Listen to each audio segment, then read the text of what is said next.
saya akan menjawab pertanyaan nomor 1. Nah, yang pertama itu adalah latar belakang perlunya bimbingan dan konseling di sekolah. Nah, bimbingan dan konseling di sekolah itu sangat diperlukan karena dapat membantu siswa dalam mengatasi berbagai masalah, seperti masalah pribadi, sosial, akademik, maupun karir. Nah, layanan ini juga mendukung perkembangan siswa secara holistik, baik dari segi emosional maupun dari segi mental. Nah, serta membantu mereka dalam mengembangkan keterampilan sosial dan menghadapi tantangan kehidupan. Nah, selain itu juga, bimbingan dan konseling itu mempunyai peran dalam meningkatkan motivasi belajar, membangun karakter, serta memfasilitasi proses pengambilan keputusan yang lebih baik terkait pendidikan dan karir di masa depan. Selanjutnya itu ada pengertian dari bimbingan dan konseling. Nah, bimbingan konseling sendiri adalah upaya sistematis yang diberikan kepada individu atau kelompok untuk membantu mereka dalam mengembangkan potensi diri, memahami diri sendiri, dan mengambil keputusan yang tepat dalam berbagai aspek kehidupan, termasuk akademik, karir, dan sosial. Nah, sedangkan konseling sendiri adalah proses interaksi antara konselor dan individu yang biasanya disebut konseli yang lebih bersifat personal dan mendalam. Nah, tujuannya itu adalah untuk membantu konseli dalam memahami masalah-masalah pribadi, sosial, emosional yang sedang dihadapinya, serta mencari solusi untuk mengatasi masalah tersebut. Nah, selanjutnya itu ada persamaan dan perbedaan antara bimbingan dan konseling.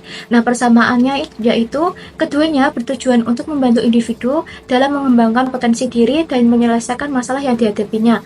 Dan yang kedua itu,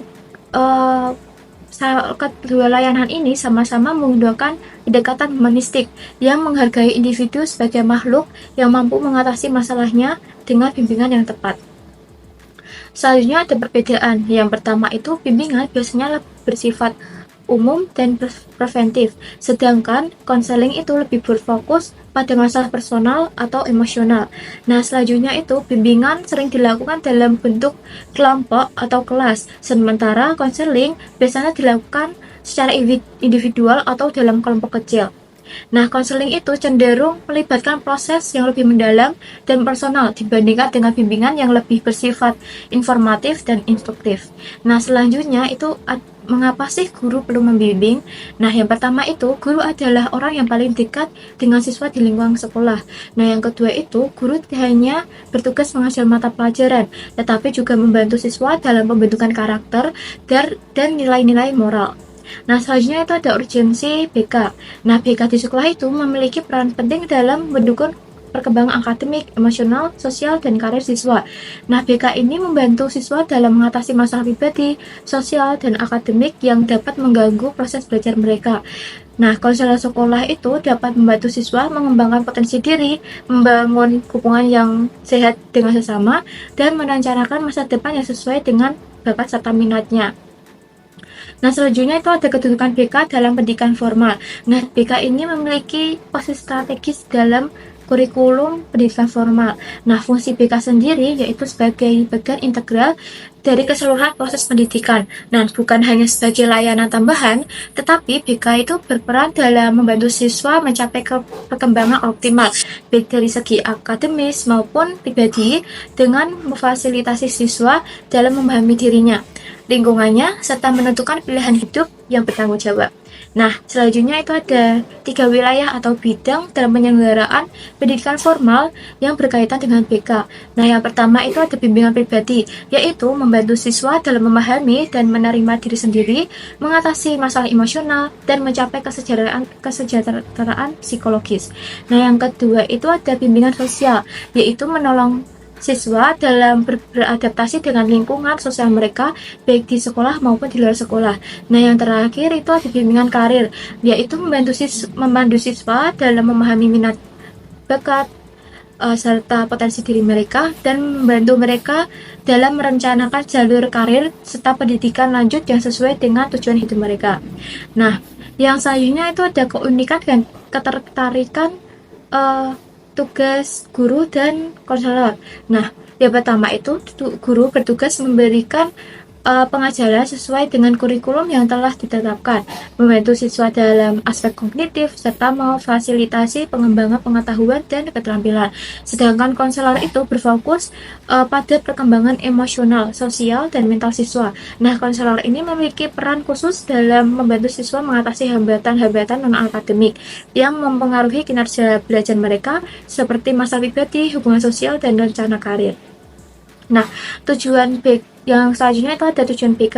Nah, tujuan utama BK itu adalah membantu siswa mencapai perkembangan yang optimal baik dari segi pribadi, sosial, akademis maupun karir. Nah, selanjutnya itu ada fungsi BK. Nah, yang pertama itu ada fungsi pemahaman. Nah, BK ini berfungsi untuk membantu siswa memahami diri sendiri, lingkungan, serta masalah-masalah yang dihadapinya. Yang kedua ada fungsi preventif. Nah, BK ini bertujuan untuk mencegah timbulnya masalah pada siswa dengan memberikan bimbingan yang bersifat pencegahan. Nah, yang ketiga itu ada fungsi pengembangan. Nah, BK ini mendukung pengembangan potensi siswa melalui bimbingan yang berkelanjutan. Nah, yang keempat ada fungsi kuratif. Nah, BK ini berfungsi untuk membantu siswa yang menghadapi masalah atau kesulitan baik secara emosional, sosial maupun akademis. Dan yang terakhir itu ada fungsi penyesuaian. Nah, BK ini membantu siswa menyesuaikan diri dengan lingkungan sekolah, keluarga, dan masyarakat. Selanjutnya ada orientasi BK. Nah, orientasi BK di sekolah itu diarahkan pada beberapa aspek, yaitu yang pertama orientasi pada perkembangan siswa. Nah, BK ini berfokus pada perkembangan holistik siswa. Yang kedua ada orientasi pada penguatan karakter. Nah, BK ini bertujuan untuk membantu siswa mengembangkan karakter yang kuat. Nah, yang ketiga itu ada orientasi pada kebutuhan individu. Nah, BK ini menyesuaikan pendekatan dengan kebutuhan spesifik masing-masing siswa. Yang terakhir orientasi pada penyelesaian masalah. Nah, BK ini membantu siswa dalam menghadapi dan menyelesaikan masalah yang dihadapinya. Nah, yang selanjutnya itu ada asas-asas BK. Nah, asas-asas BK ini terdapat 12 asas. Yang pertama ada asas kerahasiaan atau confidential, yaitu asas yang menuntut dirahasiakannya segenap data dan keterangan peserta didik yang menjadi sasaran layanan. Yang kedua ada asas kesukarelaan, yaitu asas yang menghendaki adanya kesukaan dan kerelaan peserta didik menjalani pelayanan yang diperuntukkan baginya. Nah, yang ketiga itu ada asas keterbukaan, yaitu asas yang menghendaki agar peserta didik menjadi sasaran layanan bersikap terbuka dan tidak berpura-pura. Yang keempat itu ada asas kegiatan, yaitu asas yang menghendaki agar peserta didik yang menjadi sasaran layanan dapat berpartisipasi aktif di dalam kegiatan bimbingan. Nah, yang kelima itu ada asas kemandirian, yaitu asas yang menunjukkan bahwa peserta didik sebagai sasaran kegiatan bimbingan dan konseling diharapkan menjadi individu yang mandiri. Nah, yang keenam itu ada asas kekinian, yaitu asas yang menghendaki agar objek sasaran layanan bimbingan dan konseling yakni permasalahan yang dihadapi peserta didik dalam kondisi sekarang. Yang ketujuh itu ada asas kedinamisan, yaitu asas yang menghendaki agar isi layanan terhadap permasalahan layanan hendaknya selalu bergerak maju, tidak monoton dan terus berkembang. Nah, yang kedelapan itu ada asas keterpaduan, yaitu asas yang menghendaki agar berbagai layanan dan kegiatan bimbingan dan konseling yang dilakukan saling menunjang, harmonis, dan terpadukan. Yang kesembilan itu ada asas kenormatifan, yaitu asas yang menghendaki agar segenap layanan dan kegiatan bimbingan dan konseling didasarkan pada norma-norma yang berlaku. Nah, yang ke-10 itu ada asas keahlian, yaitu asas yang menghendaki agar layanan dan kegiatan bimbingan dan konseling diselenggarakan atas dasar kaidah-kaidah profesional. Yang ke-11 itu ada asas alih tangan kasus, yaitu asas yang menghendaki agar pihak-pihak yang tidak mampu menyelenggarakan layanan bimbingan dan konseling atas suatu permasalahan peserta didik kiranya dapat mengalihkan tangan kepada pihak yang lebih ahli. Nah, yang ke-12 itu ada asas Tutwori Handayani, yaitu asas yang menghendaki agar pelayanan bimbingan dan konseling secara keseluruhan dapat menciptakan suasana mengayomi, mengembangkan keteladanan, dan memberikan rangsangan dan dorongan, serta kesempatan yang seluas-luasnya kepada peserta didik untuk maju. Nah, yang selanjutnya itu ada prinsip BK. Nah, yang pertama ada prinsip individualis, yaitu pelayanan BK harus disesuaikan dengan dengan kebutuhan masing-masing individu. Yang kedua itu ada prinsip pengarah diri atau self direction, yaitu tujuan BK adalah untuk membantu individu dapat mengarahkan diri sendiri dalam menghadapi tantangan hidup dengan tidak bergantung pada orang lain. Nah, yang ketiga itu ada prinsip perkembangan, yaitu layanan BK harus diberikan sesuai dengan tahap perkembangan klien. Yang keempat ada prinsip keterpaduan, yaitu layanan BK harus sejalan dengan kegiatan pendidikan lainnya seperti pengajaran dan kegiatan ekstrakurikuler.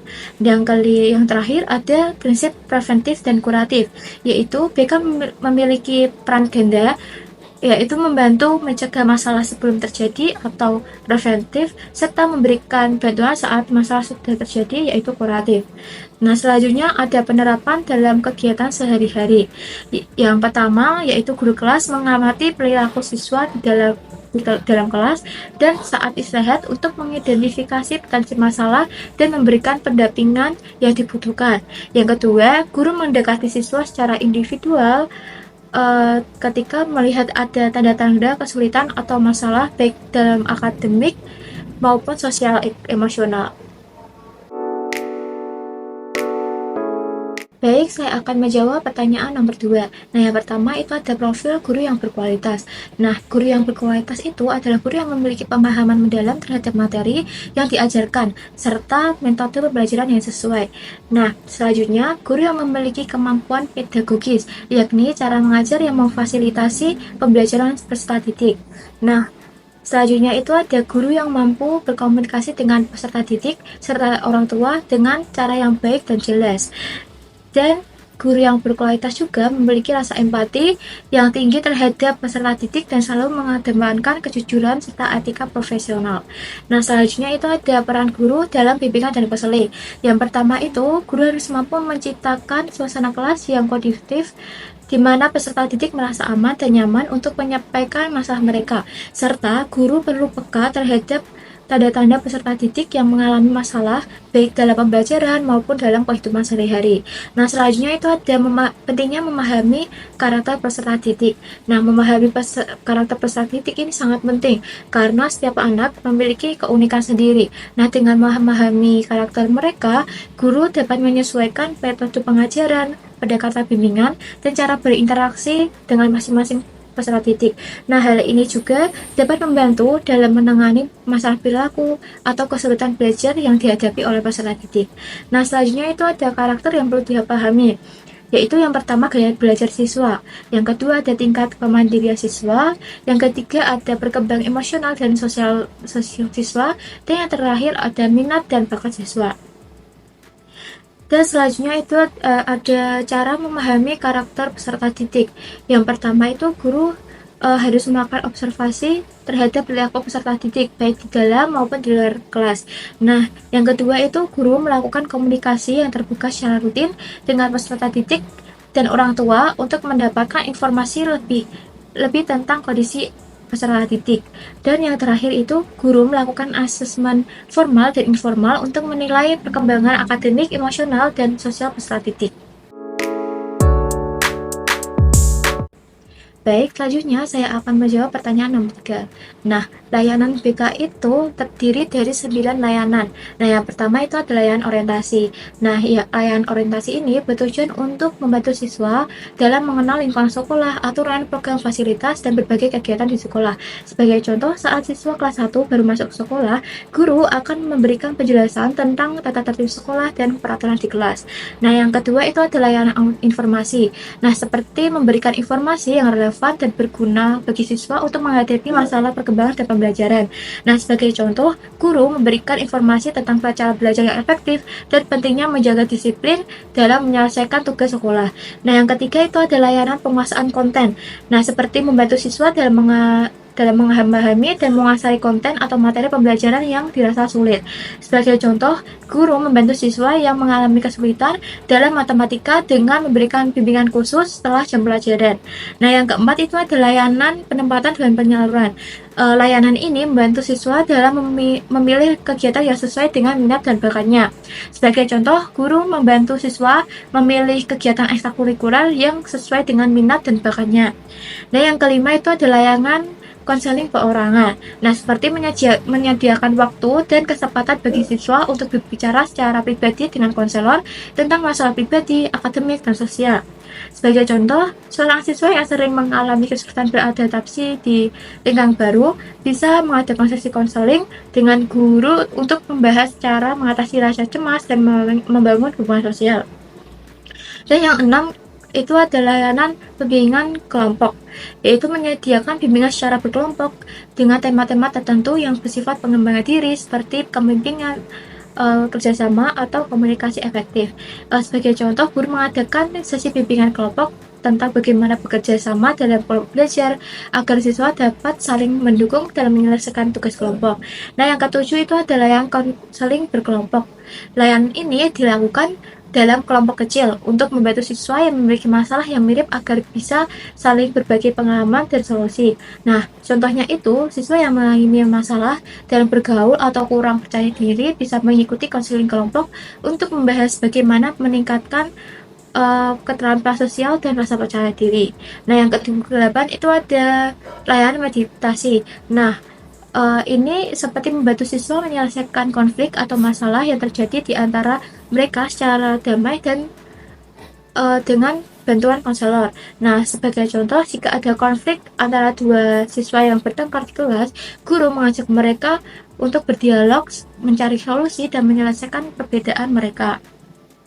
Nah, yang terakhir itu ada layanan konsultasi. Nah, konselor ini bekerjasama dengan guru atau orang tua untuk mencari solusi dari permasalahan yang dialami oleh siswa. Sebagai contoh, guru berkonsultasi dengan orang tua siswa yang menunjukkan perubahan perilaku atau prestasi yang menurun untuk mencari tahu apa yang terjadi dan merumuskan tindakan yang tepat.